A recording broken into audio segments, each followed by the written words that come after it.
Ladies and gentlemen, this is your WWE NXT review on Tuesday, May 4th, 2021. I am Joseph Conlon here tonight on the Big Fight Field channel. Thank you all for joining us here on your Tuesday night. We got a lot to talk about for NXT tonight. Huge turnaround from last week's show. Last week was very disappointing. I thought this week's show was pretty good. I thought this week we got a pretty good show. It opened up good, and opened up great, actually. My favorite match of the night was the opening match with Swerve Scott and Leon Ruff. Then we got the whole thing in the middle with Karrion Kross and who's challenging him. And then we ended the night with Candace, Larae, and Indy Hartwell versus Ember Moon and Shotty Blackheart. But ladies and gentlemen, I'm going to bring my guests on right now. I did tell you guys last night on the Raw review that we weren't going to celebrate for the Raw review. We were going to celebrate 400 subscribers for the NXT AEW review. And I got to acknowledge him for being supportive and helping me, because I think these NXT reviews have been doing really great. We got over 160 views last week. Ladies and gentlemen, here tonight, once again, Cameron Johnson. What's going on, Thank brother? you. What's going on, my good brother Joseph? I just want to say, I know I wasn't able to, I'm sorry I wasn't able to congratulate you on Twitter, but I just wanted to come on here and say congratulations on 400 subscribers of the Big Fight Field channel, man. That is well deserved. That is well deserved for you. And I don't want to come on here, and I don't want to take you, I don't want to take your spotlight and your moment away, man. You got 400, you got 400 subscribers. That's all on you, man. That's all on you. That's all on you, man. I'm just glad I'm able to be a part of the Big Fight Field channel. But those 400 subscribers, that's all you, man. So I just want to say congratulations on that. I was super happy for you when you got 400 subscribers. I was at home with a giant smile on my face, man. So I'm sorry I wasn't able to congratulate you on Twitter. No sorry. I'm happy for you. No sorries, dude. No sorries here on the channel, but I appreciate all the compliments and stuff like that. And I'm happy to have you a part of the channel. Talk about NXT every Tuesday night for us to give you the best analysis on NXT on a weekly basis, and that's exactly what we are going to do for you guys tonight. Talk about NXT. Should be a good time, so sit back, relax, get your favorite drink, whatever you guys need to relax, have a good time. Let's do that. Let's talk about NXT. Before though, I have to promote it. I don't want to promote the show, but I have to. Make sure you go check out last night's Monday Night Raw review here on the Big Fight Field channel. If you haven't checked it out, my Raw review, make sure you all go check it out last night. But let's start off NXT. We start off on the top with a Falls Count Anywhere match with Isaiah Swerve Scott versus Leon Ruff. And I loved the way this match opened. The bell rung. Swerve wasn't even looking at Ruff. Ruff was running right at Swerve Scott. And Swerve Scott just turned around and gave him a knee strike right to the face. I loved that. I loved that he did that to Leon Ruff. He turned around and he's like, boop, I'm going to pop you right in the face, Leon. I loved that. But this match was a great match. These guys fought all over the place, as you would expect. Swerve threw Leon Ruff onto the ring apron, which looked brutal. That looked nasty bump. Throwing Leon Ruff into the barricade, into the cage side barricades in the CWC. Ruff got a lot of offense then. They were fighting in the gym. They were fighting in the locker room. And then Leon Ruff blinded Swerve Scott when he turned on the light. He hit a swanton onto Swerve Scott, who was standing on the floor to the stage, and then Ruff, actually Swerve was going for a top rope move, but Ruff counted it into a crucifix, which he kind of fell off of Swerve Scott. I don't know how that worked, but he fell off of him, and the ending came where Leon Ruff hit 3 springboard diamond cutters. Not 3, he hit 2. He hit 1 in the ring, he hit 1 on the outside, then they go over the barricade. And instead of, like, you know what, jumping over the barricade, I'm going to go on top of the producer set, and I'm going to do it off of there. He then gets caught by this guy, AJ Francis, who is a part of the Isaiah Swerve Scott entourage. He picks up Leon Ruff, throws him to the ring floor. Swerve hits his finisher, and Isaiah Swerve Scott beats Leon Ruff to end this feud. Falls Count Anywhere match. This was a great match. I do like that they involved Isaiah Swerve's entourage. It makes him feel more important, I guess. And I think this is a start of Isaiah Swerve Scott being pushed, man. He is too good to not be in anything important on NXT. And I think this is his best work he's doing right now as a heel. So I love it. Great stuff. Swerve wins. Mr. Johnson, you are on the clock. Leon Ruff and Isaiah Swerve Scott. I thought this is a very fun opening match. Yeah, I thought this was a very fun opening match. I missed like the first minute of it because I was on my phone, and then I looked at my phone and I looked at my phone and was like, oh damn, it's 8:03. How damn, it's 8:03. I'm missing NXT. So I missed the first part of it. So I missed like the first 2 or 3 minutes of this match. But I thought this is very fun. I thought this is a very fun opener. I like the Falls Count Anywhere matches where they brawl all over the building, and I thought, I enjoyed seeing them brawl all over the building here. I enjoyed seeing them brawl all over the building here. This is a fun opening match to start the show off. There's some absolutely. I thought the spots in this match here were absolutely crazy. I love the Frankensteiner Swerve gate. No, not Swerve. I love the Frankensteiner Ruff gave to Swerve on the ring apron outside. That was an absolutely that was a pop up. That was a spot I went, oh my god. But I thought this was a pretty good match. I enjoyed the finish with the I guess the security guard from the security guard from Isaiah Swerve Scott's record label. I gotta find out what his record label is, by the way. You got Cash Money out here. You got Atlantic Records. You got all these. You got all these labels. I gotta find out what label my boy Swerve signed to. Or if not, I'm gonna need somebody to sign my boy Swerve and his entire entourage to a label. But I like Swerve getting his own with a faction. It does make him feel important. It does make him feel important leading a faction. And I thought this was a fun match here to open the show. And I hope they got some big plans in store for Swerve. Because I think Swerve could be. I don't know if I see Swerve at an NXT championship level, but I think a solid NXT North American champion is something he could definitely be. So. So I thought this was a fun opener. I would like to see him challenge for the North American Championship. I'm not saying he's got to win the title, but I would like to see him in a program where he is the challenger for the North American Champion. I do think he is on that level. He is well on that level. He is on that level. I don't see him being the NXT champion, but I do see him fighting for the North American Championship, and that is something I myself can absolutely get behind that. So, great match. Isaiah Swerve Scott wins. Moving on, we had a squash match between Cameron Grimes to the moon.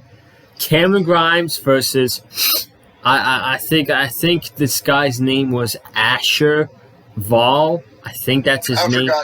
I forgot his name too. Don't worry. I just know Cameron Grimes was in a squash match. I forgot his name too. Don't worry. Yeah, but Cameron Grimes was in a squash match. He hit his cave-in 5 minutes, and he got the win. I'm just going to talk about the segment that happened later on in the show now that we mentioned Cameron Grimes. This was pretty funny. He was going into the VIP room for whatever thing he wanted to do. I'm not sure. He said that the big, tall security guard was like, this is already reserved for a bunch of people. It's already packed in there. And there is this white limo that pulls up. It's got a bunch of people. And walking out, we see Ted DiBiase walking out of the limo. So we are seeing more segments between Cameron Grimes and Ted DiBiase, it looks like.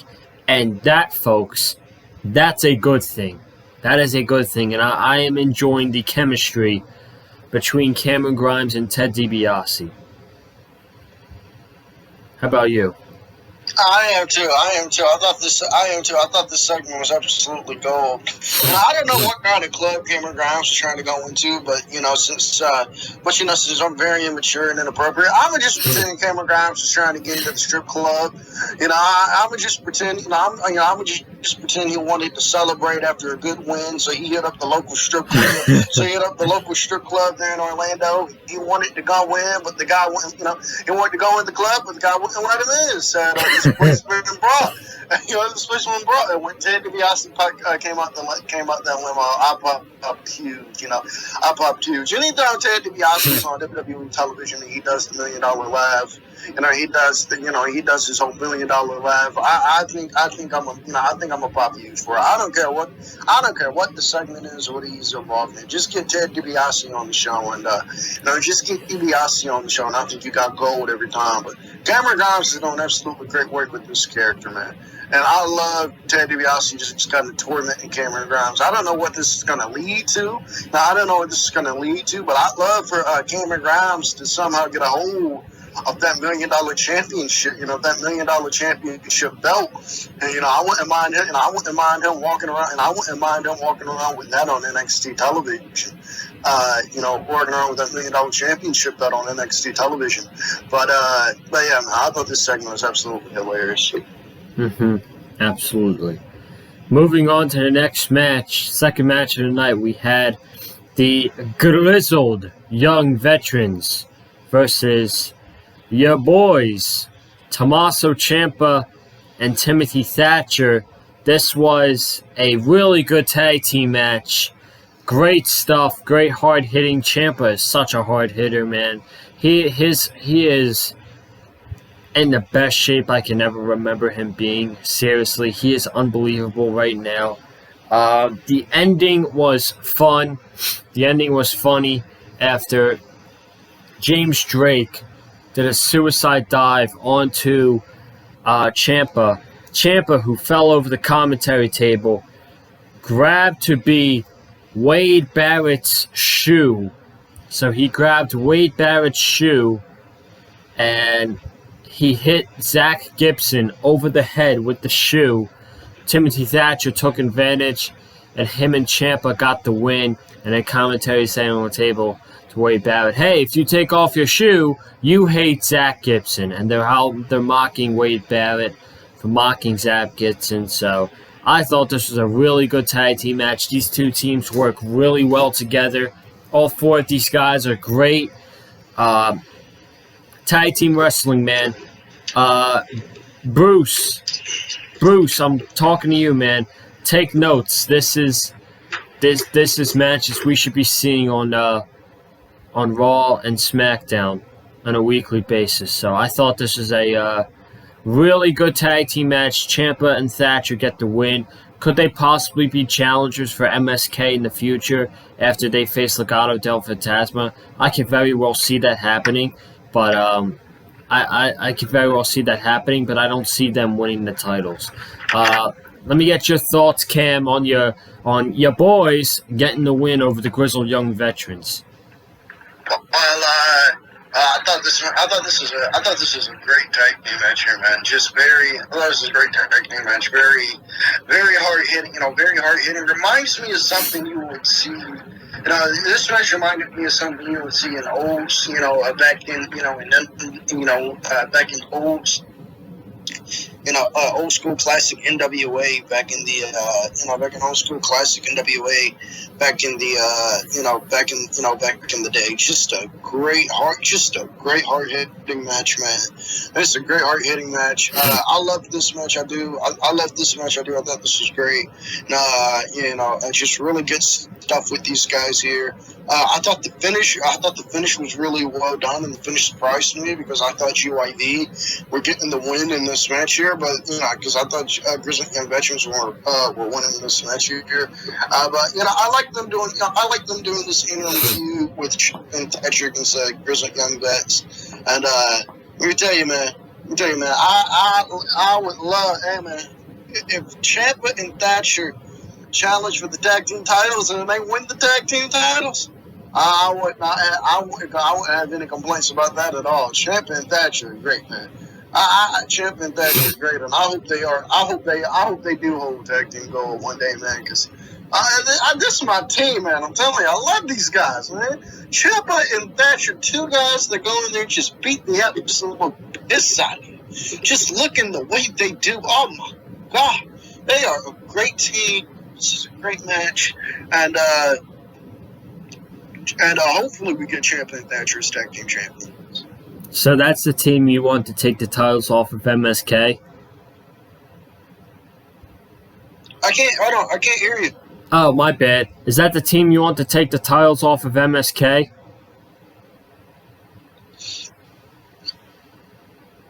Uh-oh. He still might not be able to hear me.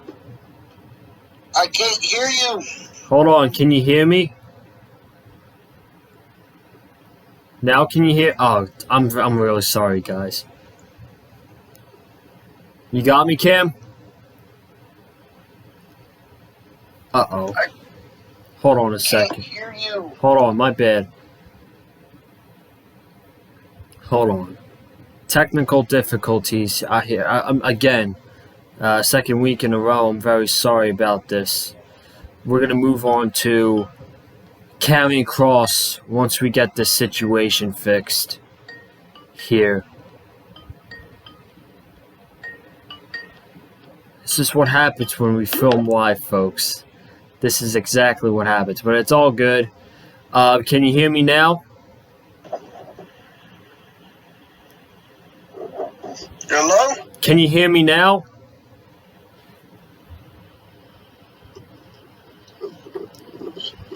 I got my volume turned all the way up. I don't know what's going on, but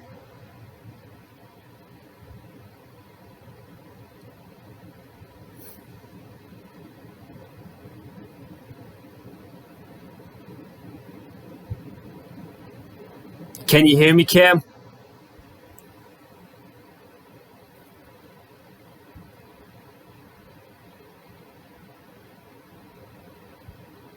He still can't hear me. Shit. Very sorry, guys. Can you hear me?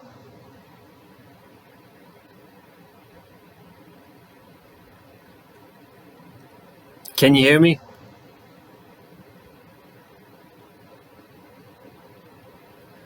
Shit. I'm very sorry, guys. I did not mean to do this.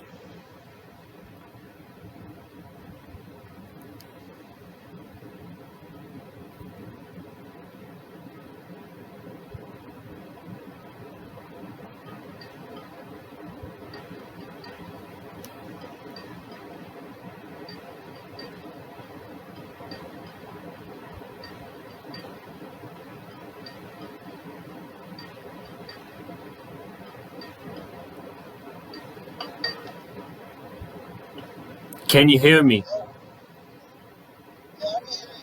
You can hear me now?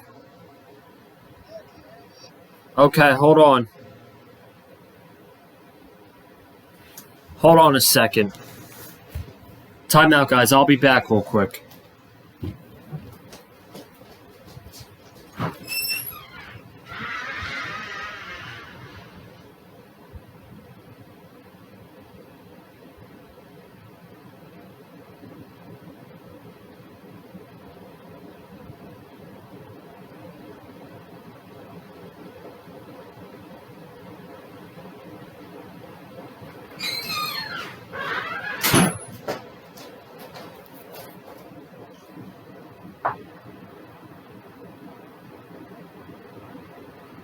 You here?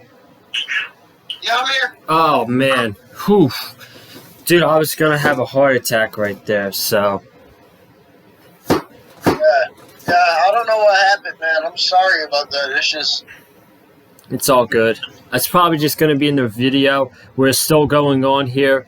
So, you want to pick up right where we left off? Yeah. All right, cool. Guys, I'm very sorry about that. No intention for that whatsoever. That's what happens when we film live. I'll be sure to put a comment down in the comments below. Very sorry about the technical issues in review. But moving on here, we're going to get to Karrion Kross. So we are going to get to Karrion Kross right now. He said a couple weeks ago he laid down the challenge for anybody in the locker room to step up, but he didn't know that they were going to say that they weren't scared of him, and he ain't scared of anybody. So we had a plethora of challengers. We see these segments a lot in WWE. Kyle O'Reilly comes out first. He makes his case. Pete Dunne makes his case. He comes out second. Third, we see Finn Balor come out. He says, Pete Dunne, I've been there, done that. Kyle O'Reilly, I've been there, done that twice. And Karrion Kross, he goes to attack Karrion Kross, and we get a big four-way brawl between these guys. And we are either heading for a fatal four-way match for the NXT Championship, or we are going to get a triple threat number one contender match, and the winner is going to face Karrion Kross. That's the way I think they're going to go, and I think that Finn Balor is going to get the first shot at Karrion Kross. So, what do you think about this segment? Who gets... do they do a fatal four-way? Do they do a number one contender triple threat? What do you think NXT does for the NXT title scene? I thought this segment was. I thought this was a very good segment. I'm usually not a fan. I'm usually not a fan of segments where the champion comes out, and then one guy comes out, and then another guy comes out, and then another guy comes out, and then another guy comes out. I'm usually not a fan of those segments. But here I thought it was very well done and very well executed. And I thought it was very well done and very well executed here. In terms of what happens, I'm with you. I think we get a triple threat. I think we get a triple threat number one contenders match. NXT, they don't like, NXT, they don't really, I don't think they really like doing multi-man matches for the, for the NXT championship, for the NXT championship. I think one of the only times we've gotten, I think there's only been like 2 fatal four-way matches for the NXT Championship in NXT history. That being the first one taking place at Takeover Fatal 4-Way with Breeze, Neville, Zayn, and Kid, and then the second one being that god awful 60-minute match they did. Oh God! That 60-minute match they did last year with Ciampa, Balor, Cole, and Gargano. So I'm hoping we get a fatal four-way here, just because I think this four-way could be very, very good. But I think they're going to do the three-way. Number one contenders match, and if that happens, I'm with you. I think Finn Balor wins that one. I'm with you. I think Balor wins that one since Takeover Dublin is canceled. I don't think Balor's going to get Walters. I think Balor gets Kross at the next Takeover with Kyle O'Reilly and Pete Dunne possibly having a match. on that takeover show. The one thing that surprised me about this segment was no Adam Cole. I'm surprised Adam Cole didn't come out, and try to make way or try to get him or try to weasel himself into this. Try to weasel himself into the championship picture. But I thought the segment was very well done. And I'm hoping we get a fatal 4-way, but I think we're going to get a triple threat number one contenders match. To your Adam Cole point, the only reason why I think we're not going to see Adam Cole in the NXT title picture is because I think the next time we see him is going to be some way in costing Kyle O'Reilly a match, probably the number one contender match, and then maybe next, they are going to have another match, whether it's the next takeover or a SummerSlam weekend takeover. I'm not sure, but they are going to have another match, in my opinion, again. So that's why Adam Cole was not seen in this segment tonight for the NXT Championship. So we got names in there for the NXT Championship. Lots of challengers coming at Karrion Kross. We'll have to see what happens in the coming weeks. We had Jake Atlas versus L.A. Knight. L.A. Knight wins in a squash match in 3 minutes. Faceplant, 1, 2, 3. I really got nothing for y'all, man. I don't really got much to say about that match. Quick thoughts on the LA Knight Jake Atlas match. Perfectly fine squash, not really. Perfectly fine squash match, not really much to it. And that's about it. Yeah, absolutely. So, moving on, before the main event, we had Legado del Fantasma. Or actually, we had 2 segments before the main event. First one, we had Legado del Fantasma coming off their big 6-man win last week. And they talk about how they're going to get their heritage and prestige back, which is the Cruiserweight Championship from Kushida. Escobar talks how he's going to get his title back. Then Joaquin Wilde and Raul Mendoza talk about how they are going to get the NXT Tag Team Championships from MSK. And they never lost the MSK and all that stuff. So then Kushida appears on the Titantron, and he challenges Santos Escobar for the Cruiserweight Championship next week on NXT. Escobar accepts, and when they were promoting next week's show, it is going to be Escobar versus Kushida in a 2 out of 3 falls match. Now that match is going to be awesome. That is going to be an awesome match, folks. I totally expect Kushida to retain the title, but man, that's going to be an awesome match. I cannot wait to see that match, Cam. I can't either. That match is going to be great. I just hope they don't do the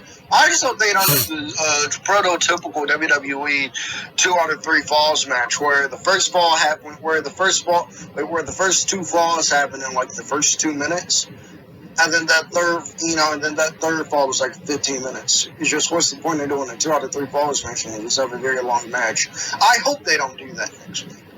I don't think they would do that because Vince McMahon just loved to do that. That was his thing in 2019. Do you remember that? 2 out of 3 false matches on Monday Night Raw. Oh my god, I remember. I'm so stupid. You can't have wrestling during commercial breaks. It's 2 out of 3 falls matches. You got them every fucking week.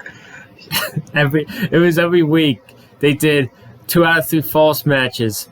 2 falls in 2 minutes. And they go to commercial break, and they come back to commercial break, and they're like, ring the bell. So it's like, what the heck? Like, what's the point of a 2 out of 3 falls match, you know? But I don't think Triple H is going to do that with Escobar and Kushida. But who do you have as a prediction for the winner? Kushida, no reason to take the championship off Kushida. The guy just won it. The guy just won the title. Keep it on Kushida. Give Kushida a reign. Don't do this nonsense where don't do the nonsense where you flip flop that. Where you play hot potato with the belt, or don't do this nonsense where you put the belt on Kushida only for him to lose it immediately afterwards. Don't do that. You keep the title on Kushida.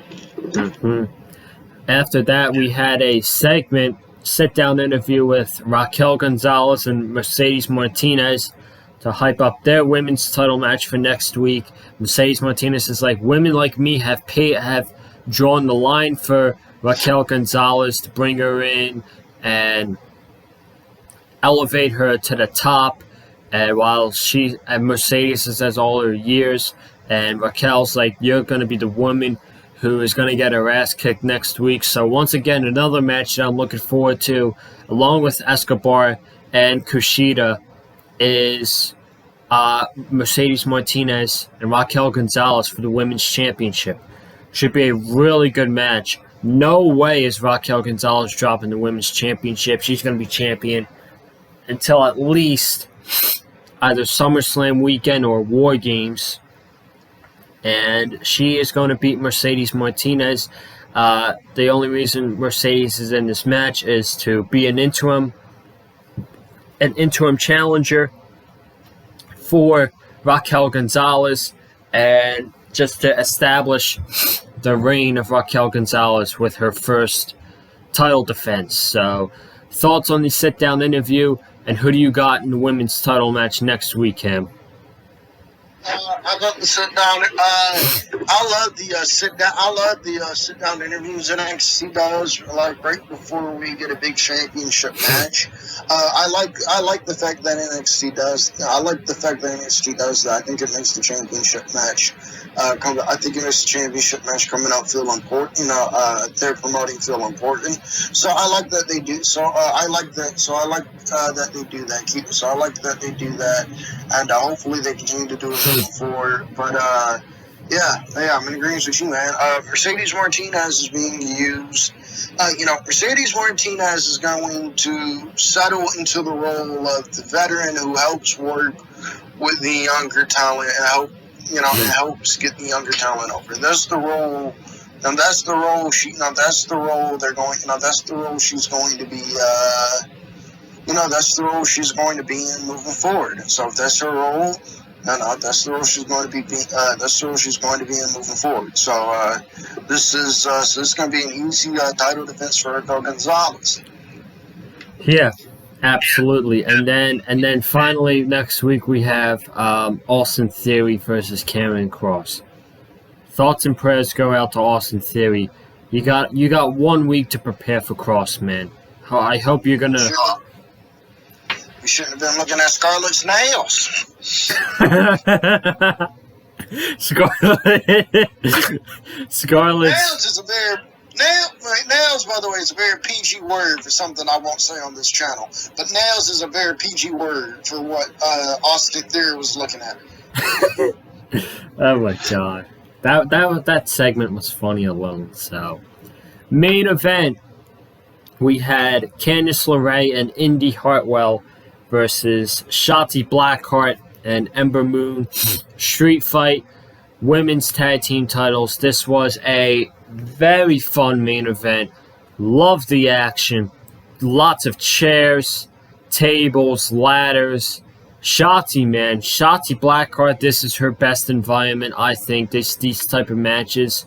She is still a little bit green she's good, but she's still a little bit green as a singles competitor. Matches like this, she goes all out. She doesn't really care. She's hitting set times on Candace LeRae, putting her through a ladder. She's going a frog splash to Indy Hartwell, putting her through a table, the announcer table.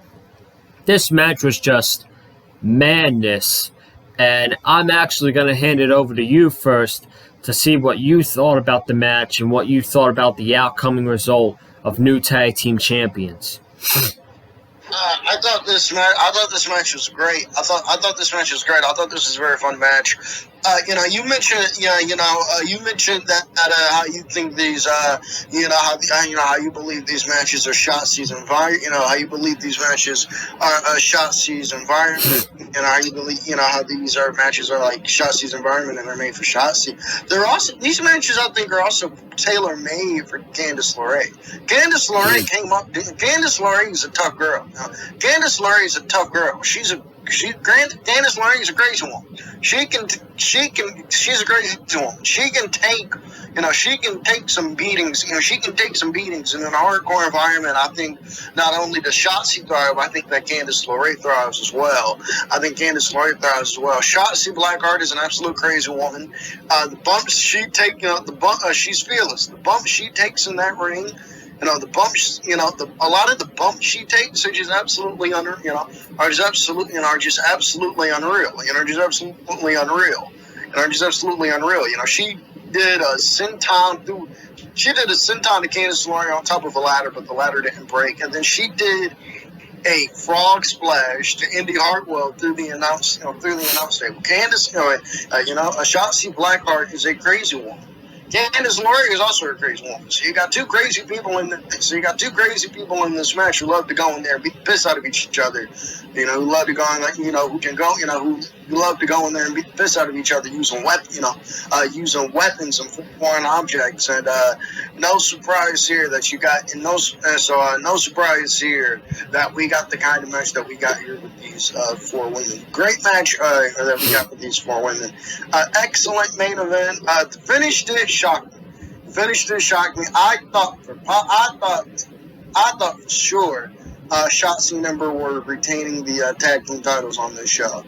We're retaining the tag team titles on this show. I was not expecting Candace. I was not expecting the way to win the tag team titles. And I don't know if you picked up on this or not, Joseph. But before this